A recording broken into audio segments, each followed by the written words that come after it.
अस्सलामु अलैकुम। यहाँ सारे लोग खड़े हैं। मुझे पता चला है कि आप सबको पेट्रोल 50 रुपए लीटर में दिया जा रहा है? सारे चेहरों पे मुस्कुराहट आ गई। 50 रुपए में नहीं मिल रहा।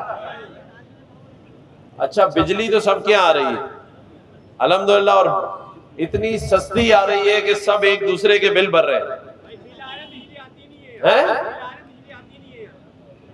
अच्छा चलो, कोई टैक्स वैक्स तो आता ही नहीं होगा, हैं? क्या बात कर रहे हैं? तो ये मेरे जो प्यारे प्यारे भाई यहाँ खड़े हैं, तो 25-30 लाख रुपए महीना तो सभी कमा रहे होंगे। नहीं यार, 25-30 लाख 15 लाख कोई नहीं कमा रहा। बड़ी मुश्किल से 15,000। जुल्म है या नहीं है? लेकिन आजकल आपने देखा होगा हर बैनर पे कोई ना कोई लटका हुआ है,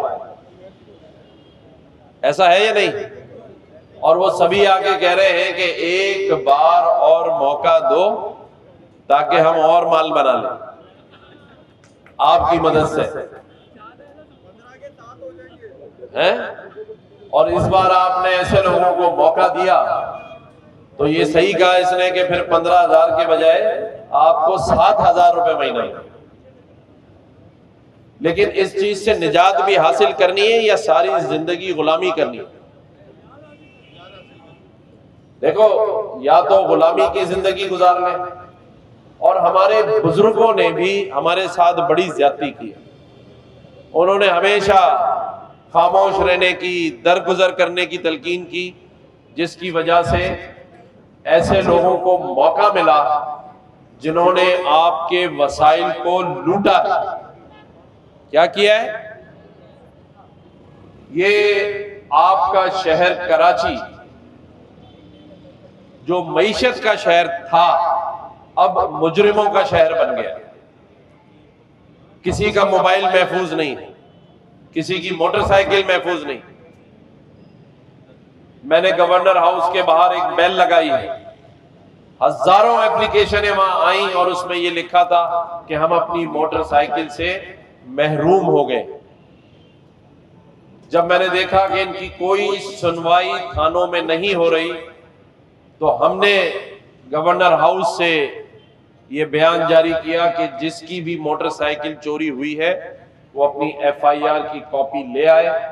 गवर्नर सिंध अपनी जाती पैसों से उनको मोटरसाइकिल खरीद के देंगे।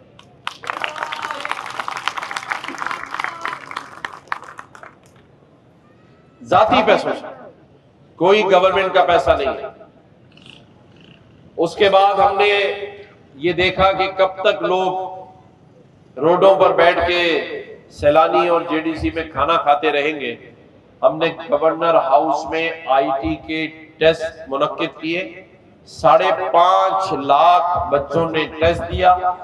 उसमें से 50,000 गवर्नर हाउस के अंदर एक मिनी यूनिवर्सिटी बना दी गई है, जिसमें अब ये 1 साल का कोर्स करेंगे और महीने के 10 से 15 लाख रुपए कमाएंगे इंशाअल्लाह ताला। 12 रबी अव्वल वाले दिन अल्लाह ताला ने मुझे गवर्नर के मनसब पर बिठाया है। मेरा नोटिफिकेशन की तारीख देख ले, 12 रबी अव्वल वाले दिन। तो मैं सोचता था कि अल्लाह ने मुझसे कोई काम लेना है। इस 1 साल में हमने 10,000 से ज़ायद लोगों पर मुश्तमिल 12 रबी अव्वल की मुनासबत से ईद मिलादुन नबी के 12 प्रोग्राम कराए, जिसमें 1,20,000 लोगों ने शिरकत की। ईद मिलादुन नबी के प्रोग्राम 3.5 लाख लोगों ने रमजान में, पिछले रमजान में जो अब आने से पहले वाले में, मुफ्त इफ्तार और डिनर किया गवर्नर हाउस में। वादा तो किसी और ने किया था गवर्नर हाउस खोलने का, ये तो मानेंगे ना, लेकिन उसका वादा मैंने पूरा किया। आज गवर्नर हाउस आप लोगों के लिए खुला हुआ है, किसी के आने पर अंदर कोई रोक टोक नहीं है। हमने यूनिवर्सिटी भी बना दी, एक घंटी लगा दी है। जिसको कोई परेशानी हो, जिसका कोई मसला हो, वो आके घंटी बजाए और जिसने ज्यादती की होगी उसका, अबे भाई बोल, घंटा बजा देंगे जो ज्यादती करेगा। मैं कल अब्बासी शहीद हॉस्पिटल गया था। जब मैं वहां पर उतरा गाड़ी से, एक माँ बाप अपने बच्चे को मोटरसाइकिल पे कंधे पे बैठा के ले जा रहे थे। मैंने कहा तबीयत ठीक हो गई? उसने कहा नहीं, इलाज के दौरान इसको बाथरूम आया था तो डॉक्टरों ने कहा यहाँ बाथरूम नहीं है, घर ले जाके बाथरूम करा के ले आओ। शेम की बात है या नहीं? और जब मैंने ये बयान दिया तो आज सुबह मेयर साहब ने उसका जवाब ये दिया है कि गवर्नर अपने काम से काम रखे। तो ठीक है, आज के बाद मैं अब्बासी शहीद नहीं जाऊंगा। मेयर साहब का हुक्मनामा आया है कि गवर्नर का कोई काम नहीं है ये बात उठाने में कि एक गरीब का बच्चा अब्बासी शहीद हॉस्पिटल में इलाज के लिए आया है, बाथरूम नहीं है। एक और गरीब के बच्चे से मिला, जहर खाया हुआ था, उसको पर्ची बना के दे दी कि सामने से जाके 2,500 की दवाई ले आओ। उसने कहा मेरे पास तो 250 रुपए नहीं है। तो वो बच्चा तड़प रहा था मरने के लिए। ये भी मैं अब आज से नहीं बोलूंगा, ठीक है? मेयर साहब का हुक्म मिला है कि मैं ना बोलूं, तो बस सिर्फ मैं एक ही बात बोलूंगा, फिर अब्बासी शहीद हॉस्पिटल के नाम से पहले अब्बासी हटा दें और उसका नाम शहीद हॉस्पिटल रखें। जो आए उसे शहीद कर दें। मैं नहीं बोलूंगा क्योंकि मेयर साहब ने हुक्म जारी किया कि गवर्नर ना बोले तो नहीं बोलते, फिर अवाम बोलेगी, आप लोगों को बोलना पड़ेगा और आप बोल के देखें तो आप पर FIR कटवा देंगे, आपको घरों से उठवा देंगे। मैं तो अब नहीं बोलूंगा, मुझे मना किया मेयर साहब। अरे भाई, अगर हम नहीं बोलेंगे तो इस अवाम के जख्मों पे कौन मरहम रखेगा? सूबे की हुकूमत आपके पास है, बोलने का इख्तियार मुझे नहीं है, फिर भी मोटरसाइकिलें मैं जेब से बांट रहा हूं।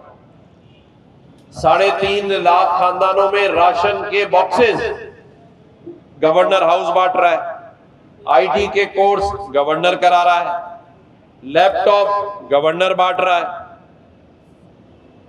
लोगों के सिलाई मशीन, चिप्स की मशीनें, पॉपकॉर्न की मशीनें 7,500 पॉपकॉर्न की मशीनें गवर्नर हाउस से दी गई।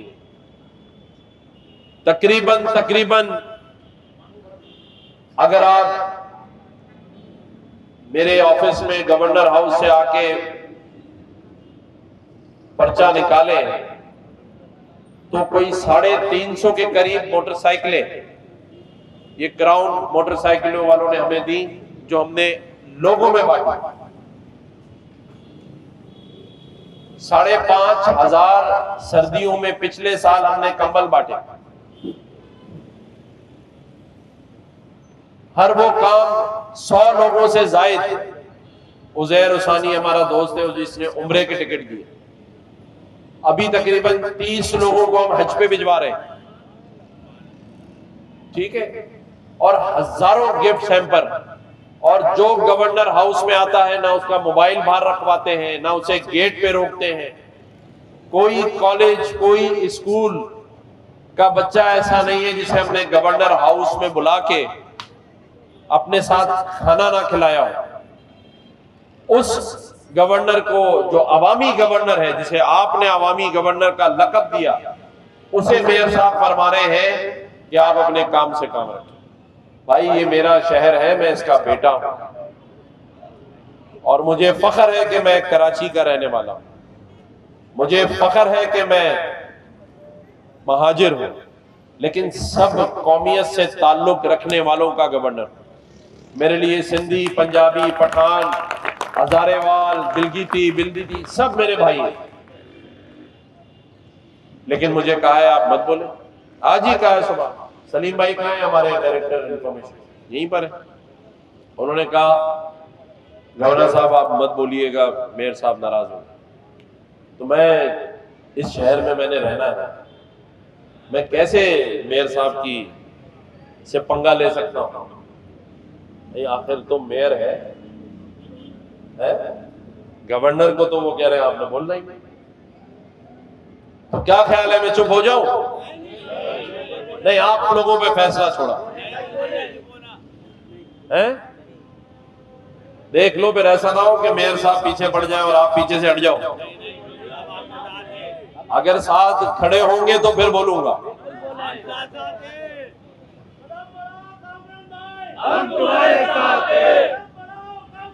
बस मुझे आप लोगों का प्यार और दुआ चाहिए।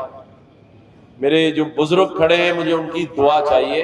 बाकी पंगा तो हम इनसे ले लेंगे, बस दुआ कीजिएगा। हमने इस शहर के, सूबे के निजाम को ठीक करना है।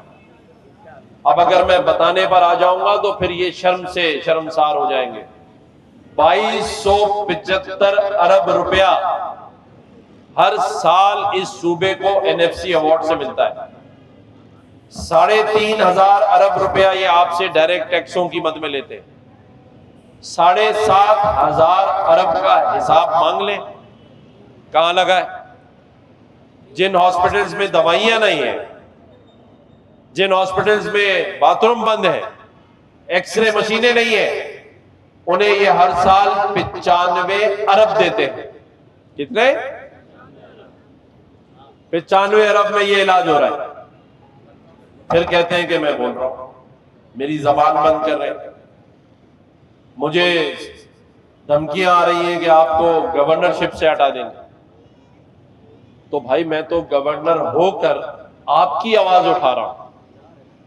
मुझे क्या जरूरत है कि मैं मार्केट आज आपके पास ईमानदारी से बताएं। इन दुकानों में, इन दुकानदारों से जो मैंने हाथ मिलाए हैं, कभी कोई आया है? ईमानदारी से बताओ। फिर मेरा ये आना बुरा लग रहा है, मेरा लोगों से हाथ मिलाना बुरा लग रहा है। मैं बात करता हूं 1 नेशन 1 एजुकेशन। अमीर का बच्चा भी गरीब के स्कूलों में पढ़े, अमीरों के स्कूल बंद कर दो, इन्हें बुरा लगता है। भाई मुकाबला तो तभी होगा ना जब आपका बच्चा और हमारा बच्चा साथ पढ़ेगा, तो दोनों का मुकाबला होगा। अब एक का बच्चा जा रहा है जिसमें सारे मज़ामीन इंग्लिश में है, हर मज़ामीन का टीचर अलहदा है, और एक का बच्चा पीले स्कूल में जा रहा है, तो दोनों कैसे मुकाबला कर सकते हैं? वो हाकिम होगा और आपका बच्चा गुलाम होगा। आज से ही तय कर ले। तो मेरा ये नारा है कि वन नेशन और वन एजुकेशन। चाहे तो इन सब के बच्चे इंग्लिश मीडियम में ले जाओ या अपने बच्चे इस पीले स्कूल में ले आओ। इसके बगैर तरक्की नहीं हो सकती।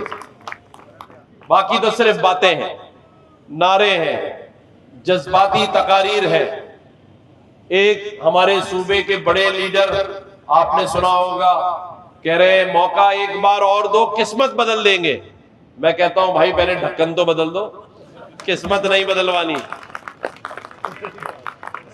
भाई मेरा मसला तो ढक्कन का है, मेरे बच्चे उसमें गिर रहे हैं। किस्मत मेरी बदल भी गई तो क्या होगा? वो कह रहे पेरिस बना देंगे। अबे भाई ये जो बिल्डिंग पे तारों के जाल बिछे हैं, इनकी जो गलियां हैं जहां पथारे लगे हैं, इसे हटवा दो। किस्मत क्यों बदल रहे हो? किस्मत तो मेरी सही है, मुझे अल्लाह ने पैदा किया है। किस्मत बदल के क्या होगा? वो तो ऐसा ना हो बीवी नाराज हो जाए, बोले बीवी बदल दी, दूसरी शादी कर लो। तो भाई हमें किस्मत नहीं बदलवानी, हमें शहर के ढक्कन बदलवाने, हमें शहर के तालीमी निजाम के स्कूल बदलवाने हैं, हमें इस शहर और इस सूबे के हॉस्पिटल्स बदलवाने हैं। हमें भी साउथ सिटी जैसा हॉस्पिटल चाहिए, हमें भी आगा खान जैसा हॉस्पिटल चाहिए। भाई आपका हक नहीं है क्या? आप जो मोबाइल फोन से कॉल मिलाते हैं ना, वो आपका टैक्स शामिल हो जाता है हुकूमत में। ये पता होना चाहिए आपको, हक बनता है आपका। हमारे लिए रोड पे पुलिस खड़ी कर दी है, वो हर वक्त ऐसे तलाशी लेती है जैसे अभी ये इंडिया के बॉर्डर से आया है या नहीं? पूरी तलाशी दो, पूरे हाथ ऊपर उठाओ, ऐसा ही है या नहीं है? अच्छा, कागज चेक करने के बजाय वो कहते हैं बत्ती बंद है गाड़ी की। अबे ये तो मैकेनिक का काम है, तुम्हारा काम तो पेपर चेक करना है या नहीं? सही का है गलत का है? देखो मैं दिल की बातें कर रहा हूं।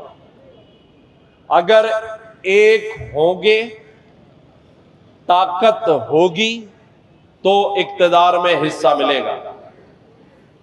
आपकी ताकत से वो फायदा उठा रहे हैं, ताकत होगी तो आपके काम होंगे, वरना जितनी मेहनत कर लो सिर्फ बख्शिश ही मिलेगी, गुलामी मिलेगी।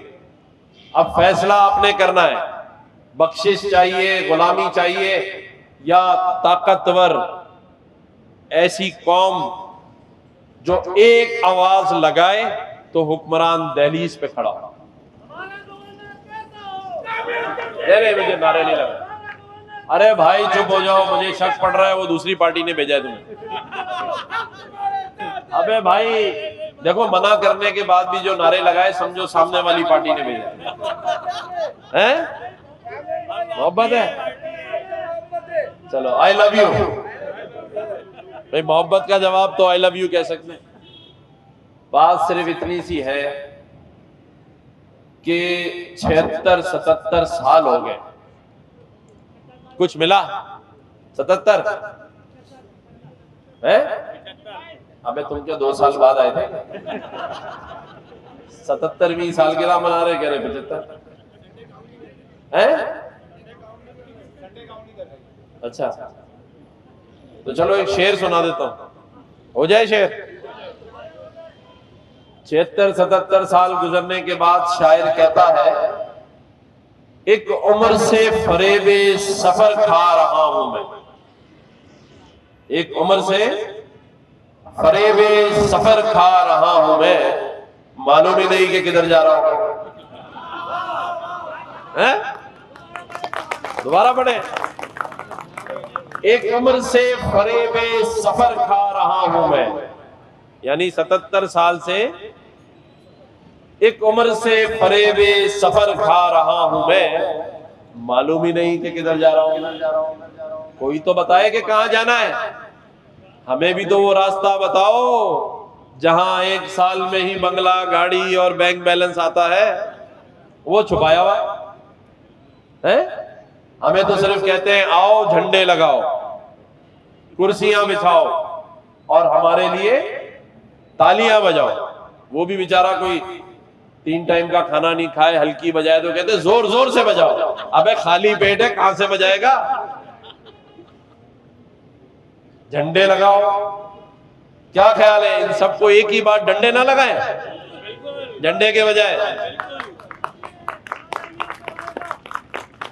देखो सच तो यह है कि ना बिजली है, ना पानी है, ना गैस है, ना रोजगार है, ना अच्छा तालीम है, ना अच्छी सेहत है, ना अच्छे रोड रास्ते हैं। क्या है?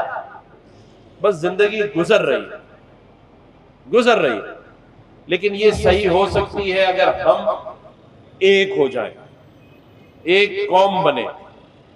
ये जो हम फिरकों में बंट गए हैं, कौमियतों में बंट गए हैं, सियासत में बंट गए हैं, इसी चीज का सब फायदा होता है। क्या चीज की? अभी हॉस्पिटल जाएं, गलत जगह मोटरसाइकिल खड़ी कर दें, जैसे ही इमरजेंसी से दवाई लेने के लिए भाग के आते, पता चला मोटरसाइकिल ही नहीं है, और मरीज भूल गया वो कि अब्बा बीमार है, मोटरसाइकिल पे रो रहा है। किसी ने पूछा भाई इतने क्यों रो रहे, अब्बू ठीक है? कह रहा अब्बू को तो छोड़ो, मोटरसाइकिल चली गई यार। और फिर 400 रुपए दे मोटरसाइकिल वाले छुड़ाने के लिए। सही गलत? यानी वैसे तो कुछ दिया नहीं है, 400 रुपए और ले लिए। आप मोटरसाइकिल नहीं खड़ी कर सकते, गलत। आपने पूरा मुल्क लूट लिया, आपसे कोई ना जुर्माना ले रहा है, बल्कि सब जमानते ले लेके बाहर आ रहे हैं। ऐसा ही है या नहीं है? इधर एक आदमी जरा सा किसी को पुलिस वाले से ऊंची आवाज में बात कर ले, हुक्का पी ले, 2 साल सीधा जेल। ऐसे ही है या नहीं? नहीं, हम देखें, हमें पाकिस्तानी बनना पड़ेगा।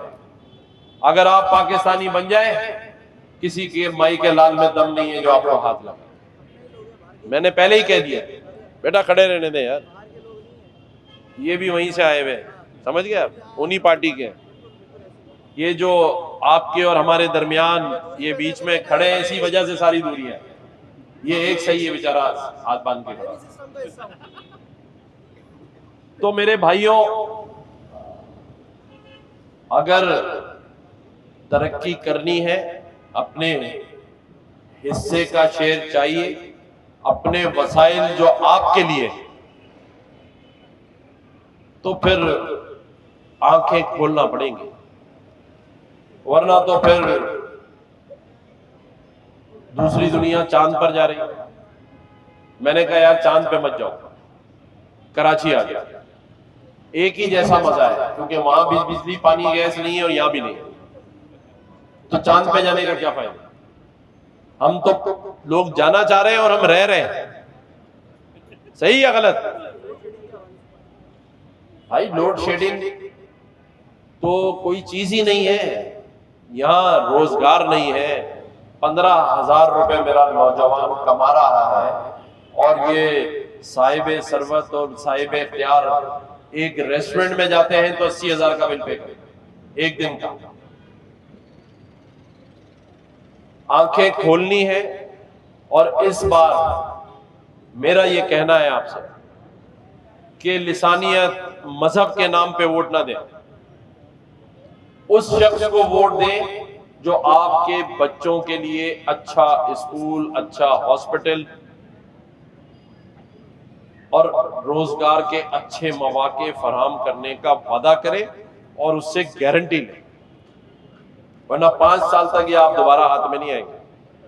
वैसे तो मैं आजकल कह रहा हूं कि इलेक्शन यहां हर साल कराएं ताकि ये फिर वोट मांगने 6 महीने बाद आ जाए, लेकिन 5 साल तक ये हाथ नहीं आएंगे। अगर इन्हें काबू में रखना है तो फिर इनसे पहले गारंटी लो कि कौन हमारे काम करेगा, हम उसको वोट। ना लसानियत, ना कौमियत, किसी नाम पे वोट मत। अगर अपना हक मांगने का भी दम नहीं है तो बस फिर अल्लाह अल्लाह का। लेकिन अल्लाह ताला भी कहता है कि जैसी कौम होगी वैसे हुक्मरान हो। ये जो खामोशी है ना, इससे बड़ा कोई मुजरिम नहीं है। मैं अपने बुजुर्गों को कहूंगा कि अपने बच्चों को ये तालीम न दो कि बस सिर्फ बर्दाश्त करो बर्दाश्त करो। इनको ये बताओ कि हक की आवाज के लिए खड़े हो जाओ। जब खड़े होगे तो सुनवाई होगी, और जब एक नई कौम होगे तो सुनवाई होगी। अकेले तो वो मुझे मना कर रहे हैं कि तुम ना बोलो, लेकिन अगर कौम बन जाओगे तो ये सारे मसले हल हो जाएंगे। बहरहाल उम्मीद की किरण और मायूसी कुफ्र है।